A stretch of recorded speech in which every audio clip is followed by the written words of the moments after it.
I can use my mother voice. Well, good morning. It's a joy to be here. I'm Reverend Beth, and Reverend Kevin is with us, and you'll hear more about us later, and you'll get to know us as we go through worship. But let's begin with our land acknowledgement. As we gather together to worship our Creator God, we pause and remember that in this region, we live and work and worship on lands that are the unceded territory of the Mi'kmaq people. May we strive to respect on this land and in peace with all our relations. Amen.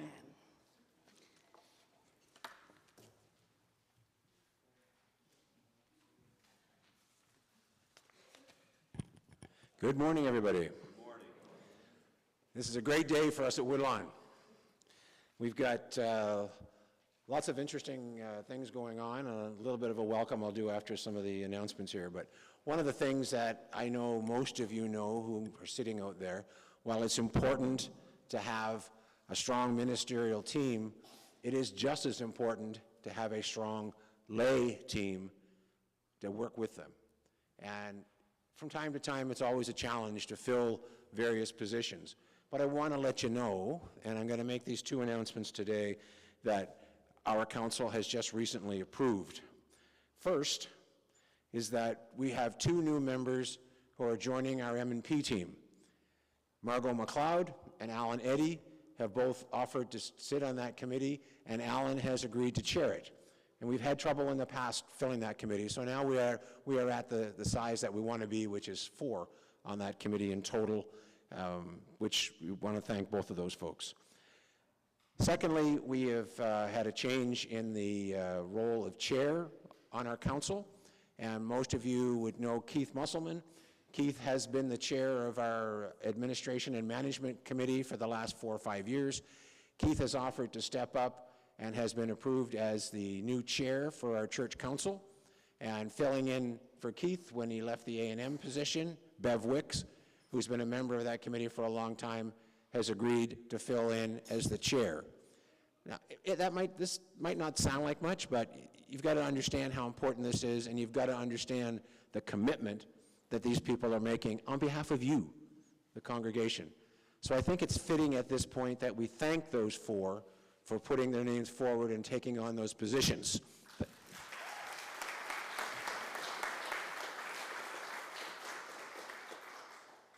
couple of other announcements. I know that I'm not doing it today, but we should be wearing our name tags for obvious reasons, so that Kevin and Beth find it a little bit easier to get to know us. Can always depend on Betty and Ernie to wear theirs. The rest of us aren't so dependable. So if you can't find your name tag that you were issued a long time ago, there are ones hanging out in the welcome area that you can take a blank one and get it filled in with your name. Try for the next couple of months until they get to know us to wear them on a regular basis. We had a member of our congregation pass away recently, Al Dominguez. Al and Fran were members of Couples Club for many years. Al sat on a number of committees, and it's sad that he is no longer with us, but he will be remembered for a long time. And to brighten that up a little bit, we do have a birthday celebration today. There might be others, but I hear that Eva Jenkins is having a birthday tomorrow. And everybody knows Eva, so my good friend Gus is going to lead us in a happy birthday here.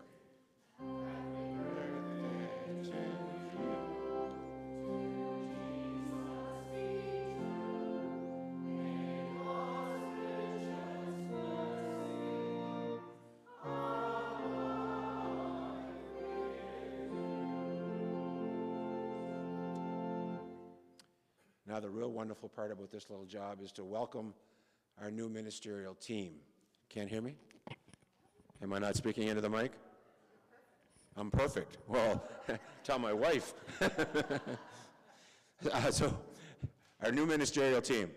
And you've just met Beth a few seconds ago. So Beth Benjamin Cameron is our new Minister of Congregational and Community Animation and Engagement. Now, that's a mouthful. That's a brand new position for us. And it's one that when council went through this whole process of developing these position descriptions, this one was the real interesting and challenging one.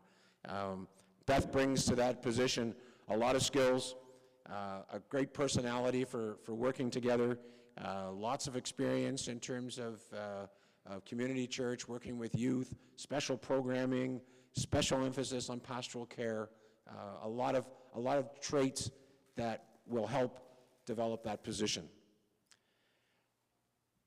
Mr. Kevin Little, without his gown. That's an inside joke. You'll hear about it some other time. Our new Minister of Worship and Pastoral Care. While this position, from a title point of view, is one that we've had for a long time, Kevin brings an outlook to his ministry that is different than what we have experienced in the past going back 20 plus years. Kevin is very much a community-oriented person. He's a huge volunteer. You can read about him in the paper. You'll see his blogs that come out regularly. If you happen to be downtown on Thursday morning at Margaret's house, he might even serve you a coffee. You may have bumped into him if you volunteered at any of the food banks in Dartmouth. Kevin is a really interesting guy. He comes to us from Bethany United. I knew him a little bit back when he was in Bethany, and we are thankful to be able to welcome both of you to Woodlawn. And we know that you're going to have a great time, and we know that we are going to enjoy and learn from both of you. So now we need to do our regular Woodlawn welcoming for our two new ministers.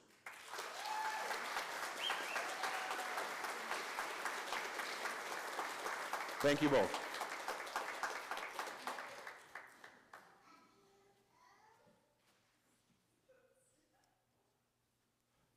Thank you, Barry. Can you hear me? Yes. My name is Kevin Little, in case you haven't figured that out. So I'm delighted, as Beth said, we are delighted to be with you. I am delighted to work with Beth and with all of you. I look forward to getting to know you, offering to visit. I hope that you know that I love to visit, so I'll be calling, and I hope that you will accept my invitation to sit and talk, whether it's in your home or at a coffee shop. I haven't figured out where the coffee shops are here, or at the office. Again, I really look forward to connecting with you. And as Barry pointed out, I have started a daily blog, which is on the website, and I've been populating it, a new one every day since Thursday, or maybe Wednesday. And so I got my first ever response. Thank you, Ralph. And if you don't know who Ralph is, I'm assuming you don't come here because there's a room named after him. So anyway, I've been writing those blogs. If you're interested, you can see that. When I first arrived last week, I had a bit of a cough, and I was concerned about getting out and visiting because it's not a good look. Not a good look when the minister says, nice to meet you. So the cough is gone. Unfortunately, the left ear is not working so well. So if I lean in to ask you your name again, it's not that I'm hard of hearing, although it is today. Please open your bulletin. I'm technologically challenged, so I'm hoping that the candle works. You assure us, Jesus, that wherever 2 or 3 are gathered, in your name, you are here. We light this candle. We light this candle to celebrate your constant presence. May we always seek your guiding light in our lives. We sing.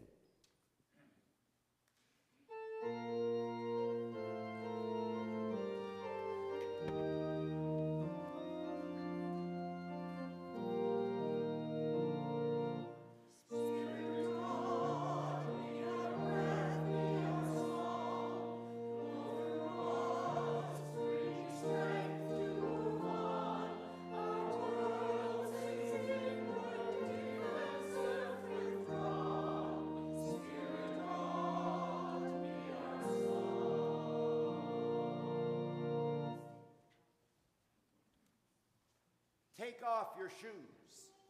We are standing on holy ground. Shake off the dust. We are ready to start fresh. Let us worship God and receive Christ's teachings, that we may be renewed and strengthened to share God's love. Amen. Now we sing number 509, and I have an ongoing debate with all musicians. So where's Gus? So I know the title of this hymn is I, the Lord of Sea and Sky. I call it Here I Am, Lord. So it's 509, we sing together.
I invite all the children that are here, or even those who are young at heart, if you're brave, come on up.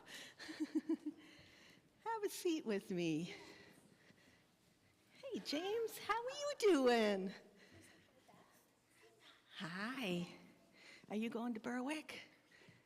Yeah, I'll see you at Berwick. And How are you guys doing? You had a long flight to get here, didn't you? Yeah, yeah. I brought something with me today. What do you think this is? Oh, hello. Come and join us. I'm sorry, what was your name? Hi, Maisie. Nice to meet you. I'm Beth. Oh, hi, Isaac. Come and join us. Oh, fabulous. Twice as much fun. Right, Mom? Well, I brought this mat with me. What do we do with mats like this? We could lay on it. Do you ever see them by doors? Yes, exactly. Often, yeah, you wipe wet feet on them. I'm just going to lay this on the floor here, and we can see. So, because sometimes when people come to our house, we might have on one side of the door or the other a mat, and sometimes they'll say welcome, right? Do you ever see mats like that? And what do? When we come to the door, yes, wipe our feet on them. And we do that so that we kind of leave wherever we've been on the outside. It's a sign of respect as we go into their house, that we wipe our feet. And so what dirt was on our feet, we don't take into their house. And it's kind of like we're saying, let's have a fresh start. And that's kind of what Jesus talks a bit about. We're going to hear a little bit about that in our scripture, where Jesus kind of said, when you go somewhere and you leave, shake the dust off your feet. So when we go to a new place, it's all fresh and new. And we don't have to bring everything that we were carrying, especially if it's mud on our shoes. And so we remember that. Hi, darling. We remember that today, because today is a fresh start at a place where we want to wipe our feet and start new and fresh as a community of faith, as Kevin and I get to come in. And so Kevin and I walk in and we'll wipe the dust off our feet so we show respect and come in, and we can all join together and start new and fresh. So let's have a fresh start. Let's all wipe our feet on the mat. Can we wipe our feet on the mat? That's right, Maisie. Yeah, can you do that, Isaac? There we go. Yeah. Everybody wipe their feet. So we're ready for a fresh start to do new and exciting things. He's off on the journey. I love it.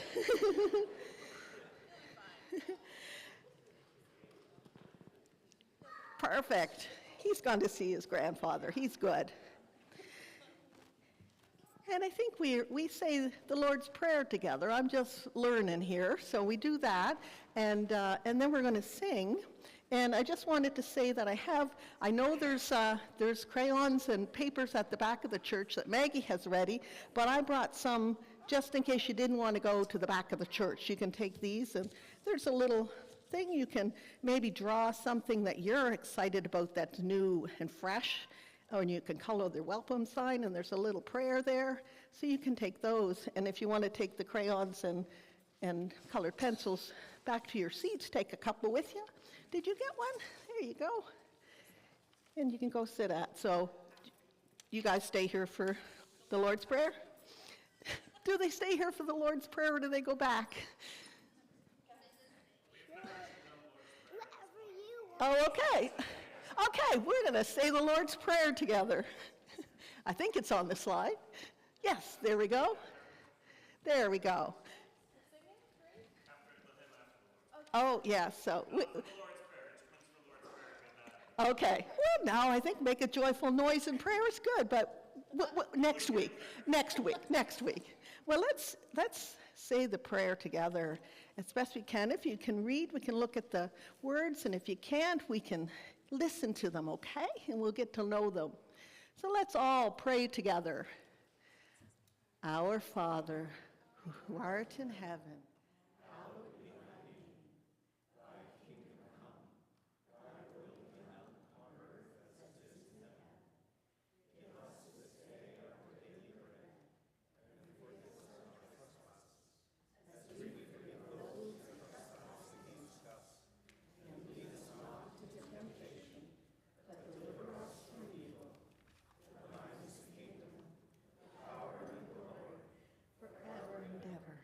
Amen.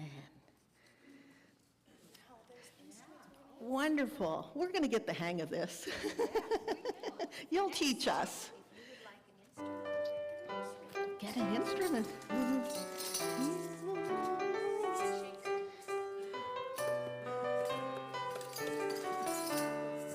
Yeah.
So if you want some crayons or colored pencils or to work at the table at the back, help yourself. And there's more of these if anybody wants another one to share with somebody.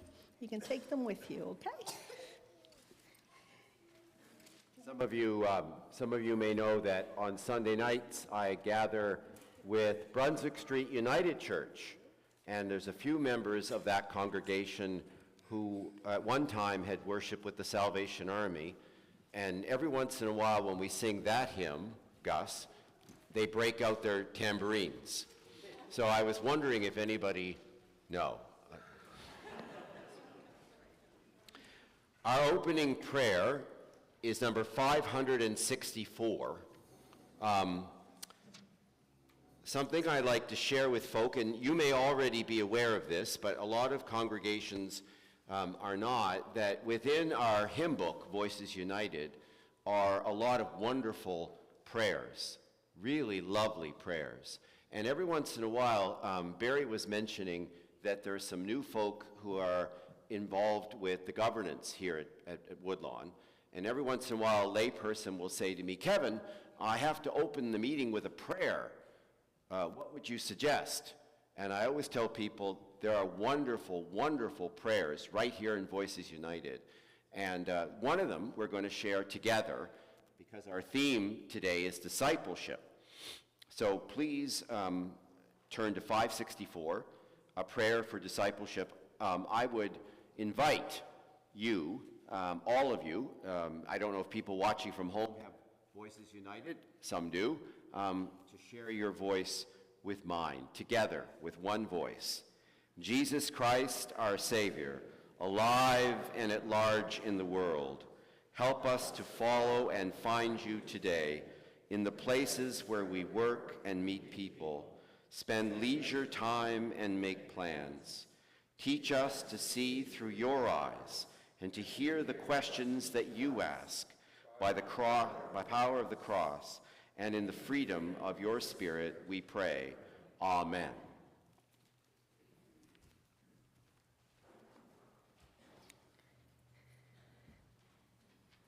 We're going to take some time in Scripture now, and we have 3 people who are going to come and help with this part of the service, because we're going to engage in Lectio Divina, which actually means divine reading, and it's a way to open our minds and our hearts to be in even more deeper relationship with God, Christ, and Spirit.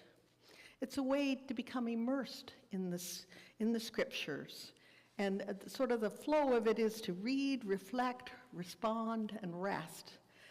So we're going to begin by hearing one of our readers. You guys can talk among yourselves to see who's going first. There you go.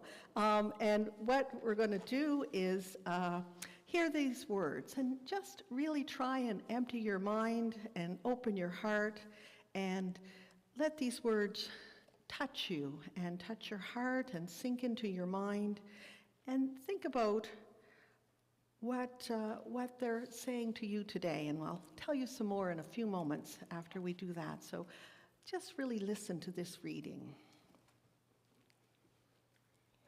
Our reading comes from Mark 6, verses 7 to 13.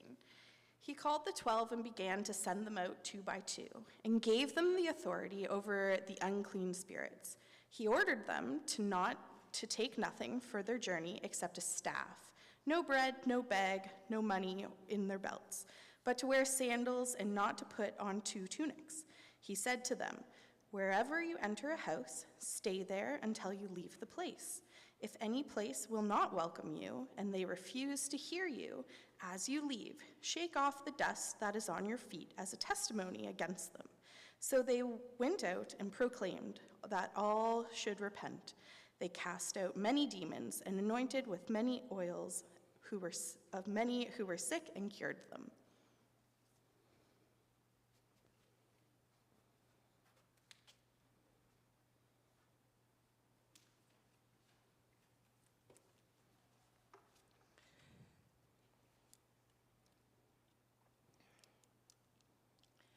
Mark 6, verses 7 to 13. This is the Good News translation. He called the 12 disciples together and sent them out 2 by 2. He gave them authority over the evil spirits and ordered them, "Don't take anything with you on the trip except a walking stick. No bread, no beggar's bag, no money in your pockets. Wear sandals, but don't carry an extra shirt." He also told them, "Wherever you are welcomed, stay in the same house until you leave that place. If you come to a town where people do not welcome you or will not listen to you, leave it and shake the dust off your feet. That will be a warning to them." So they went out and preached that people should turn away from their sins. They drove out many demons and rubbed olive oil on many sick people and healed them.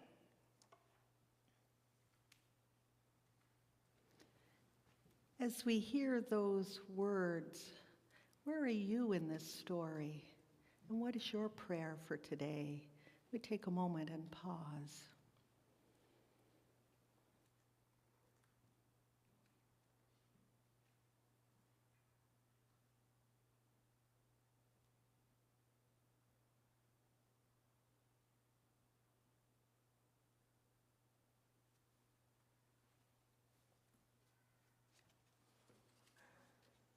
Reading the same chapter and verse, Mark 6, verses 7 through 13, the New International Version.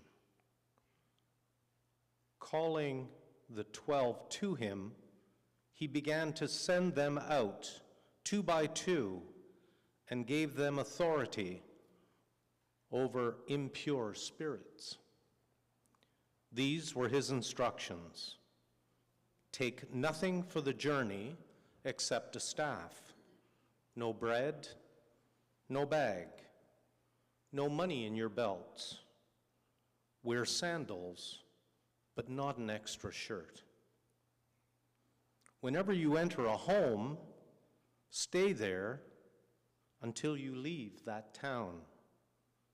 And if any place will not welcome you or listen to you, leave that place and shake the dust off your feet as a testimony against them. They went out and preached that people should repent. They drove out many demons and anointed many sick people with oil and healed them.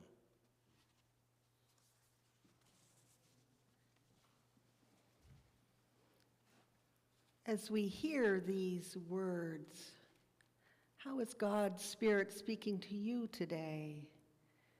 Are you being nudged in a new direction? Called to offer after hearing these words? Let these words settle on your heart as we continue in worship. Thank you.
Thank you, choir.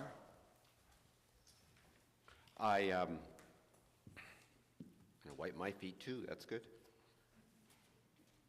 I remember when I went to Ontario, I found out that not everybody removes their shoes when they enter a house. I was told that was a maritime thing. So when I come to visit you, I'll take off my shoes. I was out and about visiting this week, not out and visiting people in their homes, but around the church. People came in to see me. People were doing, Ivan was doing his thing as treasurer, and I went out to say hi to him. And of course, the food bank, I hung out at the food bank a little bit. And let's see, there's Dwight, right? Do I win a prize? Good. So Dwight I saw at the food bank, and we discovered that we know someone in common, John O'Keefe, right? And one of the things that Dwight shared with me is that Bethe, yeah, good, I'm 2 for 2. So that you had been in the Camino walk in Spain, am I right? Right, and like any good preacher, Beth, I tried to convince them that they should participate in the worship service. He said, Phil Kennedy already beat you to that. So one of the things, if you've never heard of this before, the Camino walk, and I'm not going to go into a long description, it's an opportunity for people who feel either a spiritual journey, because not everyone is Christian who goes on the Camino walk. Some people are what they call spiritual but not religious. And it's for people who are on a journey of some kind, and they go to Spain and they do this walk, and there's relatively long pieces of the journey, and you take only the backpack, yes? And you know, you don't take a lot with you. You don't take a lot with you. And then internally in your conversations, if you're a person of faith, you would be talking, assume, to God. But if you're not, you may be just talking to your partner, your friends, and so on.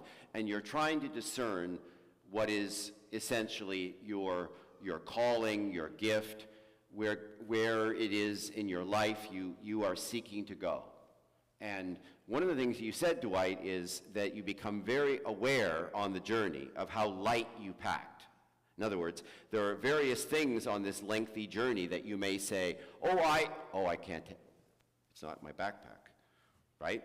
And you discover very quickly what you need and what you don't need for the journey, yes?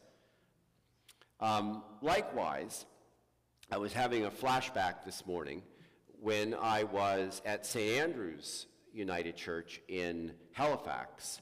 In July, they would share a worship service with St. John's United Church. And for those of you who have been around HRM for a while, St. John's used to be on Windsor Street. People know this? And then they transitioned to the Maritime Conservatory. You all know the Maritime Conservatory. I can see. And then they transitioned, and this may be news to some of you, they've transitioned out of the conservatory. They're now, and again, I'm a Haligonian, so I will always refer to it as Dean's Flowers on Stanley Street. I see some heads. I know you're all Dartmouthians. You say, what's he talking about? And that's where they are now. But in that July, we went, we, being the people from St. Andrews, went to the conservatory and we gathered for worship, much like you, in this sort of amphitheater, and for worship. And I remember coming early, and the staff were busy because they were pulling out all the pieces that they had brought from St. John's Church on Windsor Street and had put behind various locked doors, yes? So the communion table, the baptism font, right? Banners, choir gowns, various cross. And I remember saying to one of my colleagues, my gosh, you're working hard to get ready for worship. And she said to me, you know, Kevin, these are the things that St. John's feels like they need to really worship on a Sunday morning. And it got me thinking, as I had that conversation with her, what are the things that if any congregation had to pick up and move as they did, what would you take with you? Of all the things, and I know at Woodlawn you've had some renovations. Yeah. I can see there's some pews in the back and some chairs here, and yeah. I don't think it looked like this 50 years ago. No. Some of you say no with sadness, and some maybe not, right? But the question would be, if you had to pick up and move to another place, a temporary place, what would you need to feel like this is worship? I remember when I was at St. Andrews, and where's Bruce? Bruce Noss, who is the hero of this story, and if you want to know more, you have to ask him or me. But there was a fire at St. Andrews United Church, and here's something. Just before the fire, they had asked me if I would put together a team of people to go through the church to declutter the church. Do you believe that churches are sometimes cluttered?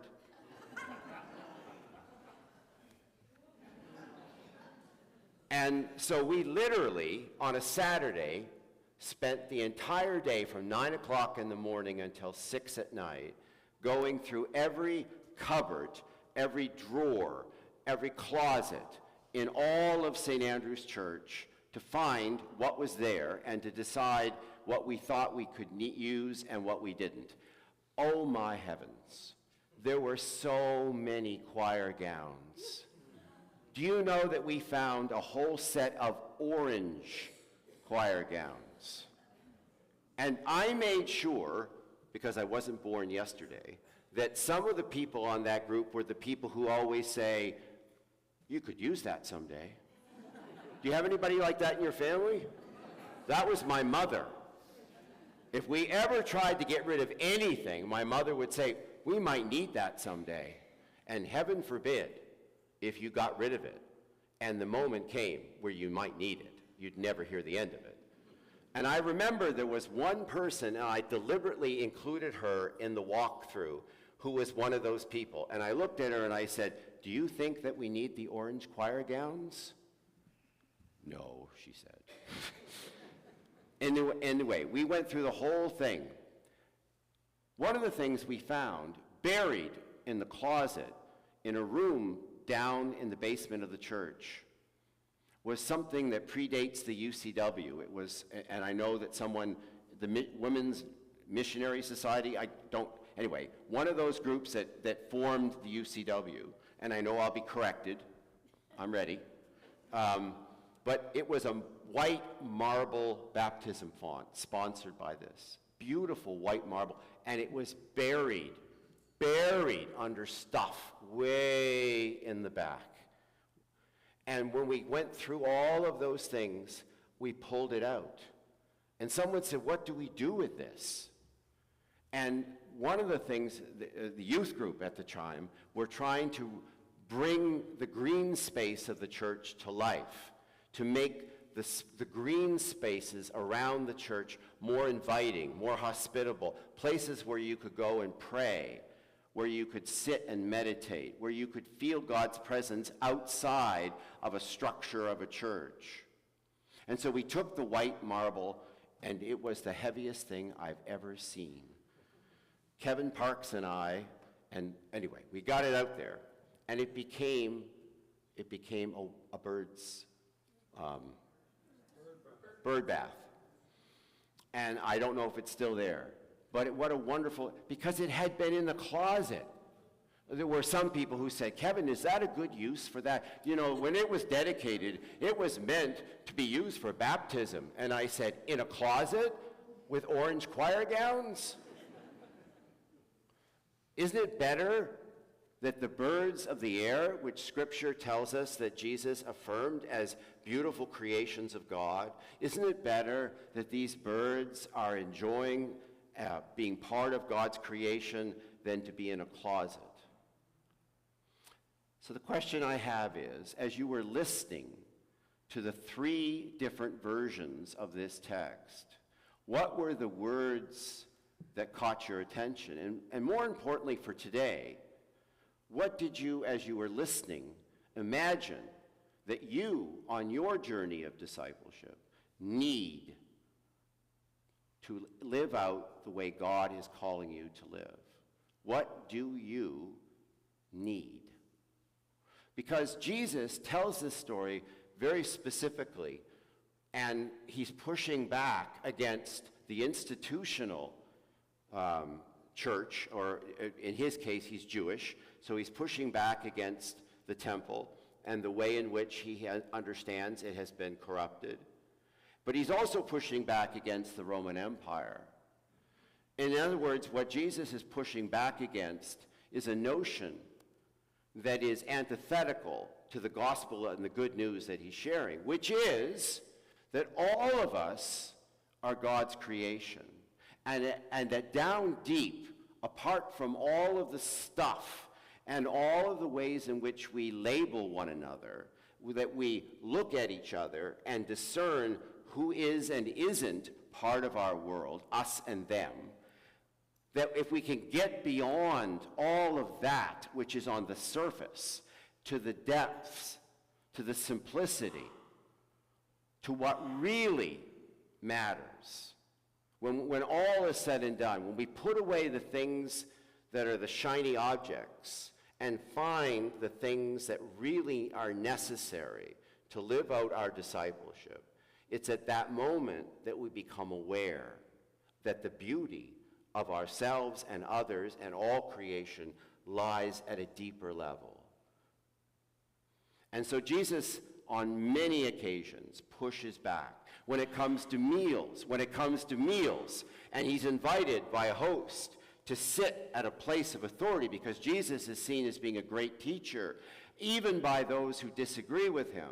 He's put at the place, and Jesus says, if there is a space at this table that is unfilled, this is Luke 14, go out into the street and bring in people who feel that they have never been valued, never affirmed.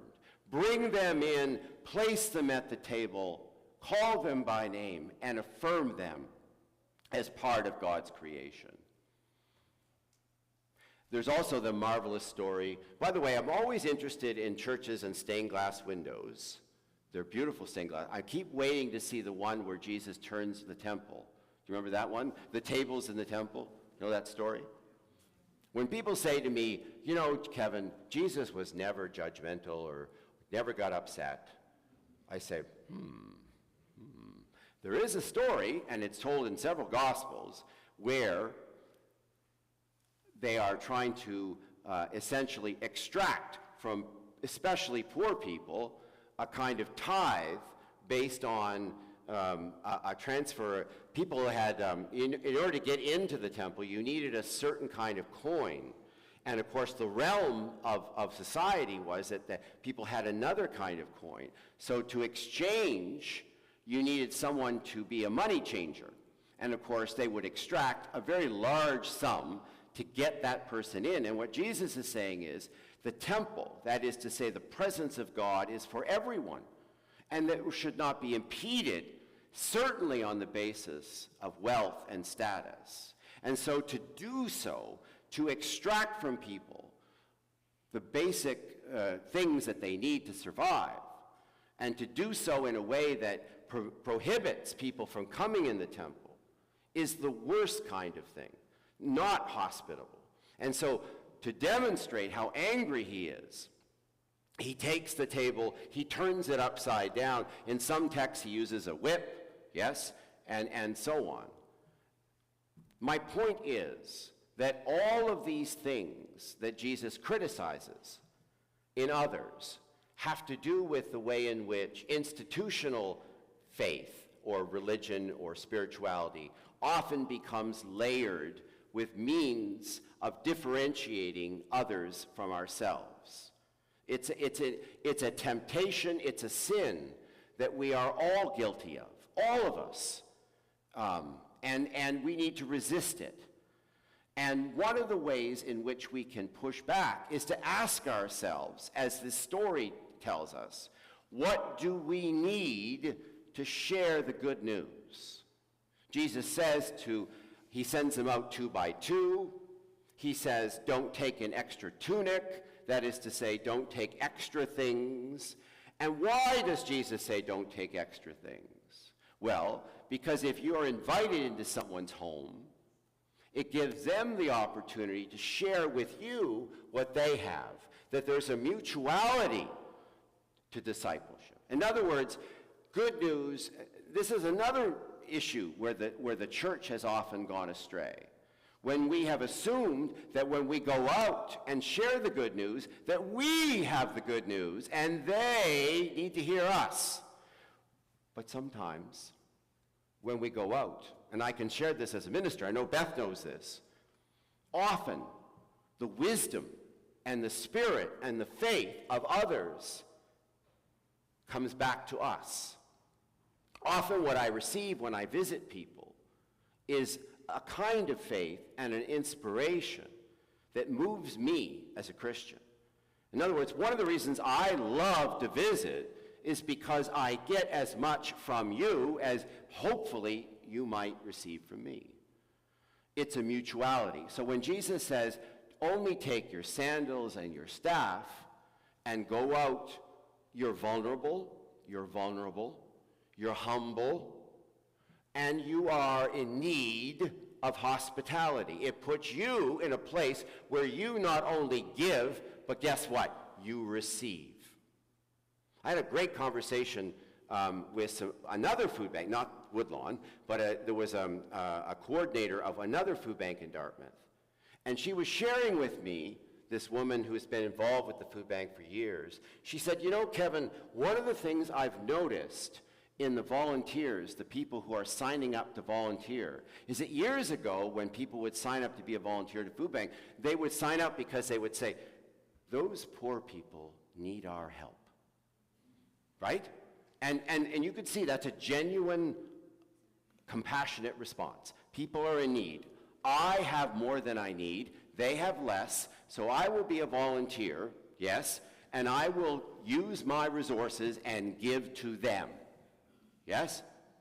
But she said to me, what's changing is that more and more of the people who volunteer also want to talk with the people who come into the food bank, to hear their stories of resilience and sometimes of faith, and listen to how they are dealing with the world. And when you hear people, particularly now that we have a lot of people coming to our food banks from other places around the world, like Ukraine and Nigeria, yes?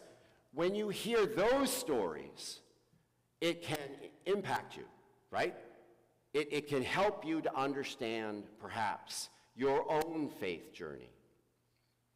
I asked Barry if he would find me a table. I said a beat-up table. I was worried, because every once in a while when I ask people for things in church, they always give me shiny things. And I wanted something unshiny. This apparently comes from the Heritage Center. Is that right? Did I get that right? Okay, good. You may notice on the cover of your bulletin a photograph. For the first 3 weeks, the photos on the cover of the bulletin are from my dear friend, Brian Williams. And Brian is an interesting man. I worship with him every Sunday night at Brunswick Street. Brian grew up in Alberta. He was a police officer. And he had a great gift of the camera. He could take great photos. Do you know what I mean? And they saw that. And they said to him, do you know what, Brian? Maybe you could be the crime photographer, you know, when it takes pictures of crime scenes. So I want you to imagine what Brian would have seen, right? And all of us deal with stress in different ways. Some of them are healthy, some of them are not so healthy. For Brian, it was alcohol, not a healthy way. And he ended up losing everything, his family, his job, his dignity, everything. He ended up on the street, my friend Brian. And one day he walked into a Salvation Army because he needed a place to sleep. And they took him in. And there was a man there, and Brian says he had the ugliest suit he'd ever seen. And he had a complexion, Brian said, that only other alcoholics would recognize as their own. He was a recovering alcoholic with an ugly suit. And he said to Brian, I have a job for you. And the job is that there is this table, and it has layers and layers of different colors of paint and varnish. It's a mess. And he gave Brian sandpaper. And he said, for as long as it takes, I want you to work on this table until it's done. And so day after day, Brian would wake from his bed at the Salvation Army Recovery Center. He would eat his meals with the other men, and then he would go and he would sand and sand and sand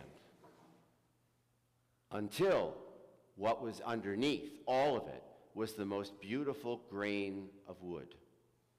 Beautiful.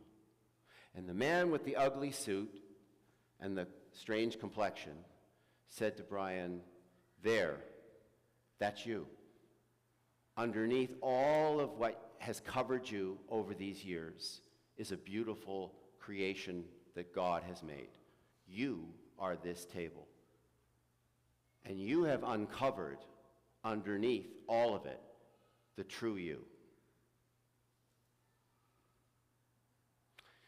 Last thing I'll say is this. I got invited to a men's gathering a few weeks ago here at Woodlawn. And I arrived, and there was only Ralph at the time. Soon after, others came. I think, Dwight, you were there, yes. And other men I recognized were there. And there were about 25 of us. And as we gathered, I was wondering, how are we going to feed these 25 hungry guys? Because there's nothing worse than grumpy men who are hungry. And what I saw was the Campbell soup. You know what Campbell soup looks like? And it was tomato. And they just kept pouring and pouring and pouring and pouring until there was enough for 25 people. And they heated it up and they served everyone. And afterwards, Ralph shared some of his reflections, which were very meaningful.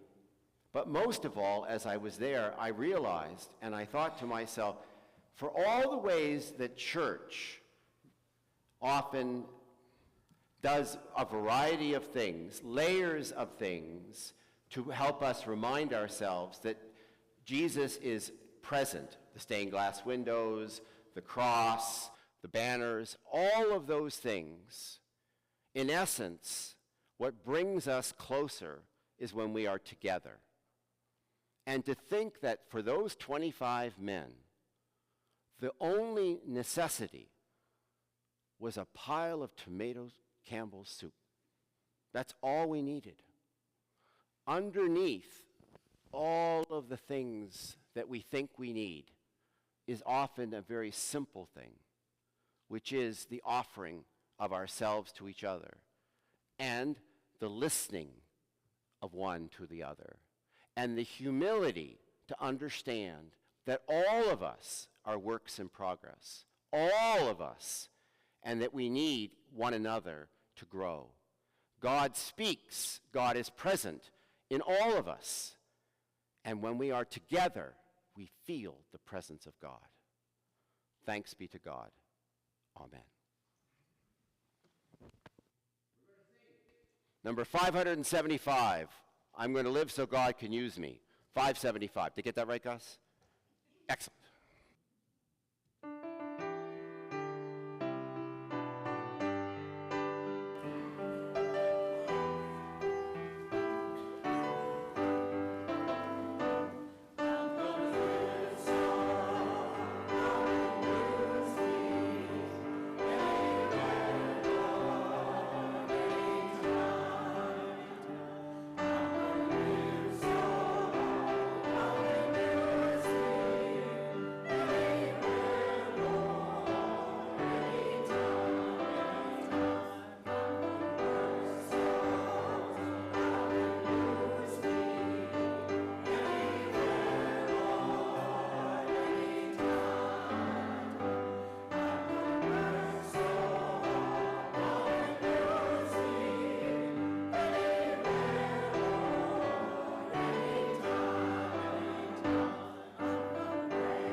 be seated. Hello, James. I got to hang out with James a few weeks ago. So in our prayers of the people, I invite you to consider the Demings family. I had many long chats with Fran this week. It was very difficult, obviously, some news that she shared with me. Also, we have a funeral this Saturday at 11 o'clock right here for a double funeral for John and Benita Cordner, who are longtime members of, they were members of the church, but they've lived in the Woodlawn area for a long time. Their 3 children all live still here in the area, and that funeral will be here at 11 o'clock on Saturday, and I've spent a lot of time with them preparing for this gathering. We give thanks for new beginnings, and whatever else is on your heart and mind, whether it is something that you're concerned about, challenged by, or you're giving thanks for, whatever that is, I invite you now as we pray together to hold that up to God. Let us pray. God, as we stand on holy ground, as we wipe our feet afresh and begin our journey anew, we give thanks for all the ways in which you have reached to us in our lives, in our church. There are many, many memories. People in this place who remember a particular act of generosity and kindness, a way in which your Spirit renewed them, us. We give thanks for the ministries of this church. We give thanks for the music of this church. We give thanks for the outreach of this church. We give thanks for the individuals who make this church alive. We pray that as we are challenged in our ministry, both personally and collectively, that you would uncover in all of us something deeper. Remove from our sight a distraction, a layer that has kept us from something deeper. That as we remove those things that distract us, that tempt us, that you would uncover something deeper, something real, something lasting, something that connects us to who we really are, personally, collectively. God, you speak to us. You speak to us directly, but you also speak to us in others.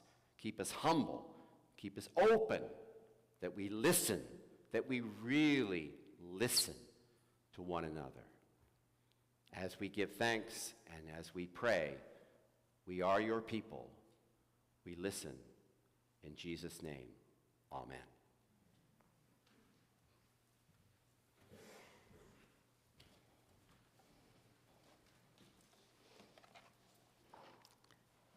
Kevin's very good at speaking without notes. If I speak without notes, we'll be here till 2 o'clock because I'll be off on tangents. So I'm going to stick to my notes and keep us on time, because one of the things we want to do next, which Barry asked me to announce, is join together in a time of fellowship in the Brick Hall after our worship time.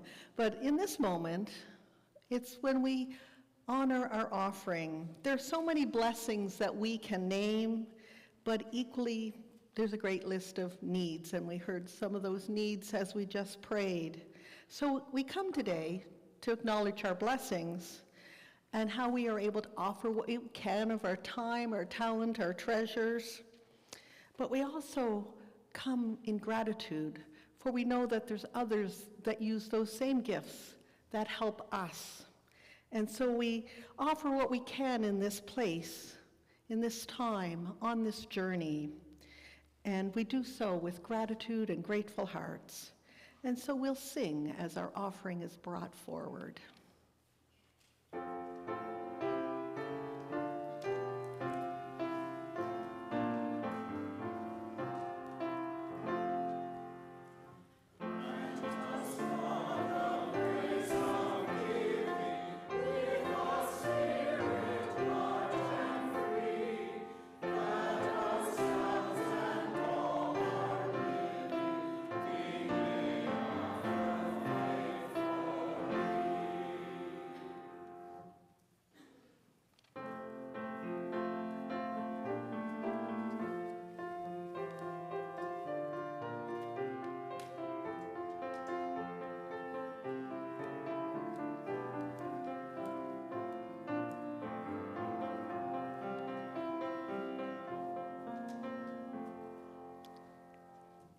I offer these words of prayer.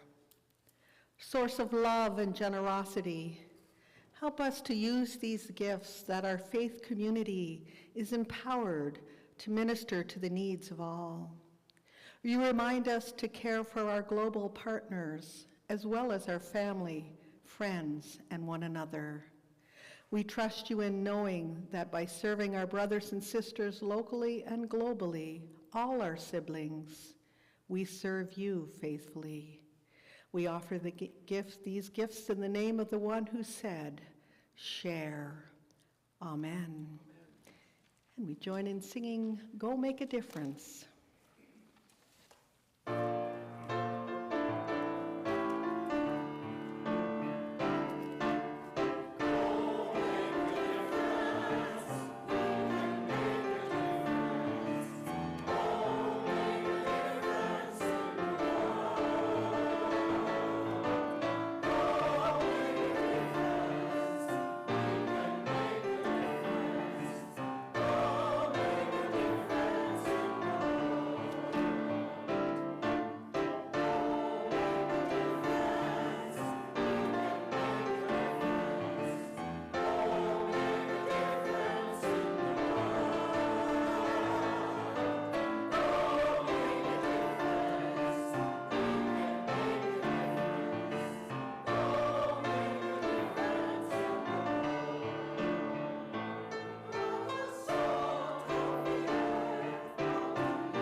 Go now, wherever people will hear you. Proclaim the life-changing love of God. Do not fear your weakness, for when you are weakest, Christ's strength is known. Travel lightly, live simply, and honor those who welcome the gospel. And may God be your protection and safe haven. May the power of Christ Jesus dwell in you, and may the Holy Spirit be your guide forever. We go in peace to love and serve the Lord. In the name of Christ. Amen. 481, sent forth by God's blessing.